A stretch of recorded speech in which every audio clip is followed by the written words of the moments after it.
Dreamvision 7 Radio Network welcomes Seek Reality with Roberta Grimes, heard every Monday at 11 a.m. and 11 p.m. Eastern Time. Using nearly 200 years of abundant and consistent afterlife evidence, quantum physics, consciousness research, and ancient writings, we seek to understand who and what we are, how reality works, the nature of God, and the meaning and purpose of our lives. Join Roberta weekly to better understand our one reality and gain insights into how we can make the most of the glorious eternal beings that we are.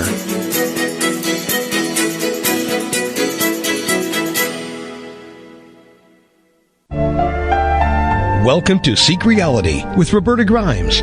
Joyous conversations about what the afterlife evidence and modern science combine to tell us is true about our one reality. You have nothing to fear. You are eternal and you are perfectly loved. Knowing the truth changes everything. Now, here's Roberta. Welcome to Seek Reality. This is Roberta Grimes, and I'm not very technical, as you can see, but I'm delighted that you can be with us today. And we're going to talk about something really neat. What may be the hardest thing for researchers to really get our minds around is the fact that there's no such thing as objective time. And what we used to call the afterlife, but actually we now know that's our real life. When we're there, there's an odd kind of time that's so flexible it seems to be pretty much optional. For example, you want to keep track of when a great-great-grandchild's birthday is happening on Earth? Well, that's just fine. Put out the intention mentally. You'll be notified that you can be at the party. You're trying to help someone who's now in a body, perhaps. You're kind of trying to be a guide. So for a while, you need to be syncing your mind with Earth time. That's okay, too. That's fine. Or perhaps instead you just want to go off time altogether and live in an endless now. If you want it, you've got it. And even if you think you really can imagine having time be optional beyond this material universe, the implications of that fact are really boggling. And the ways in which these boggling implications actually affect our lives today are even harder to get our minds around. I find this fascinating. So I've done some work myself to better understand this whole topic of time. And today I've invited a genuine expert to join our discussion. Dr. R. Craig Hogan was last with us a little more than a month ago to talk about the fact that what we experience as human consciousness is the base creative force that continuously manifests this material universe. Consciousness predates matter. Actually, they've always known that. They just don't admit it. Scientists is what I'm talking about. But what we experience as human consciousness is all that objectively exists. And if that fact is not yet clear to you, please read Dr. Hogan's wonderful book, Your Eternal Self. Dr. R. Craig Hogan is, in my estimation, the most knowledgeable living expert on many of these topics. So he joins us today on Seek Reality for the 23rd time in our 5-year history. Craig Hogan is the president of the Afterlife Research and Education Institute, or AREI, which is a leading nonprofit organization in the field of educating everyone about what's really going on. And he's here to help us better understand the topic of time. Welcome, Craig. I'm thrilled to have you here today. Well, as you know, I'm thrilled to be here, too. 23 times, that it gets better every time. So exponentially, we're in space now. So it's a great time to talk with you and all of your listeners. I enjoy it so much. So you've talked in prior Seek Reality episodes about how you first became interested in studying what really is going on, but we've recently added 2 additional networks of listeners, and today we're on W4CY Live. So please again share just a little of that background. Well, I started off in religion, and I actually was at the Billy Graham Center in Wheaton, Illinois. I was an administrator there, and so I was thoroughly into that vein of thinking, and then after that lost it all, gave it all up. And then when I came to about half a century in my life, I learned that I have psychic abilities, and so that changed my life forever because I realized that there's a whole lot more to life than just what we see. And the way I learned that is I had a psychic tell me that I have psychometry ability, meaning I can hold things in my hand and learn about what the thing is. It can be about the person or it can be about the thing itself. And she said, go home and take a deck of cards and have it face down and put one card face down on your palm, and if it's cold, then it's black. If it's warm, then it's red, and make piles out of them, but don't look at them. So I went home and I did that, and I made 2 piles, and I had probably 20, 30 cards and got tired of doing that, and so I lifted up the pile that was to be the cold black pile, and every one of the cards was black. Wow. Lifted up the pile that was to be warm, it was to be red, everyone except one was red. Okay, well, let's stop just to tell people you can try this at home. If you have a deck of cards, well, you put them face down on your palm, right? You shuffle them first. One at a time, right. Take the whole deck, leave it face down, but pick up one at a time and put one card at a time on your palm.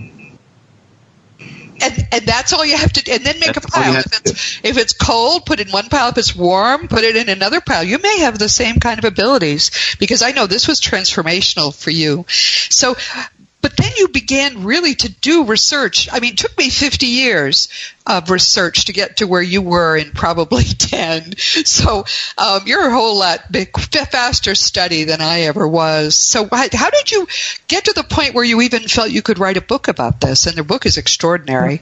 Well, I cut my teeth on Deepak Chopra and some others who are of similar vein, and began to realize that there is much more to life than what we can sense. And then I started realizing that there is an afterlife if we are able to do psychic things. And I found out I could do remote viewing, so I can sit down and look at something that's thousands of miles away. And since you can do that, that means there is no space. And that right. Yes, and that life is very different. Our senses are not necessary. Things exist outside of our senses. So what that means is that our minds are separate from the brain, and our minds then will continue after the brain dies.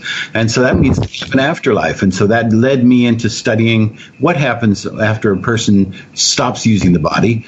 And then I realized as a result of those studies that everyone is eternal, and that we all have an opportunity, because we are eternal, to do things that we couldn't otherwise think that we could do. And all we have to do is learn that we're eternal, and then we'll be able to do them. And so that led me into the study of the afterlife. Wow. Well, so you came at it kind of the opposite way from what I did. I just wanted to know more about the dead, so I read all these communications received through deep trance mediums during what was a heyday, late 19th, early 20th centuries. And that led me to become curious about how the heck this all was happening, because it was obvious they were all in the same place. They had different experiences, but it was the same physics, the same process, the same clothing, the same surroundings. It was astonishing how consistent it all was. So that's what I decided. I want to understand the physics of this. How is it possible, for example, to go from one end of the universe to the other in a thought? That boggled my mind for a long time. Mm-hmm. But you sort of accepted it, I guess, when you did your remote viewing. Yeah, because of the remote viewing, I realized that there is no space, and that we have experiences. So, in other words, the world is made up of mind and experiences. We are the mind, and we have experiences, and we can experience anything in the universe, anything that ever was, anything that ever will be, anywhere in the universe. All we have to do is intend to experience it. And that's why people have psychic ability, for instance. Every one of those experiences is available to us. So that when we have an experience, and that means that we have something happen to us in our lives, then that becomes a record. And the word that's used is the Akashic record. It's a good word for it, but it just means that it is accessible. So yes. When that memory is accessible, not only to us, but it's accessible to other people. Psychics can then read those memories as well. But they're in that record, and that record is available to us. So what that means is that when we have experiences in this life, then they become part of who we are, and we carry those into the next life. And we are exactly the same person after we stop using the body as we were before.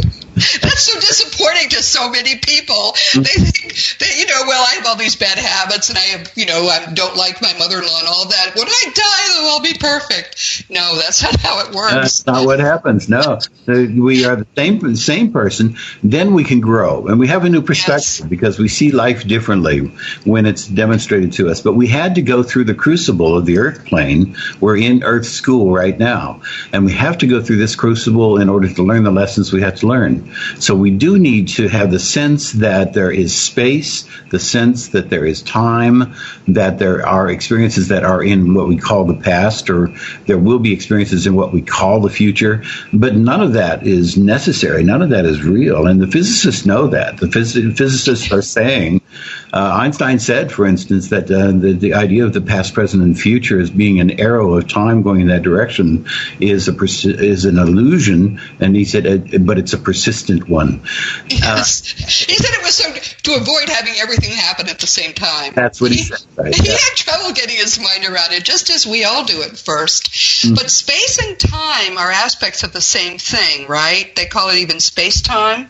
Right. So and it's just... Mm-hmm. Is that because it takes time to go through space?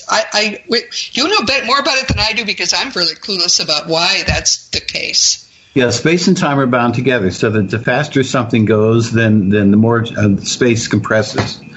As a matter of fact, the more mass something has, the more that the time compresses. So that what happens is that time then slows down closer to the Earth, so that our feet are going at a different rate of time than our heads. And we know this to be true because GPS signals, for instance, GPS satellites, have to be adjusted because they're further away from the Earth, and the Earth has mass, and that slows down time at the right above the Earth, and the satellites are at a faster time, and as a result of that, then they have to be adjusted, and so that's been demonstrated. The fact that we know that that's true. So that's true even in materiality, where because of course the satellites are all in materiality too. So with what you're saying is that time is not entirely consistent even in this material universe, no. Because the focus really to me is that when you leave matter, you also leave objective time behind. It becomes something that's optional, something that we can use or not. But it's interesting that if you're here, time can be going at different speeds. That's fascinating. Yeah, time is individual. So that when we talk about relativity, really means personal. So that time is different depending upon you as the individual where you are. From the outside observer who's looking at it, you may look different. You may look like you're going at a slower rate or you're going at a faster rate, depending on what their mass is, what the mass is around them, and what their speed is. So the time is relative, but that means it's personal. And we don't have the need for time when we leave the Earth plane.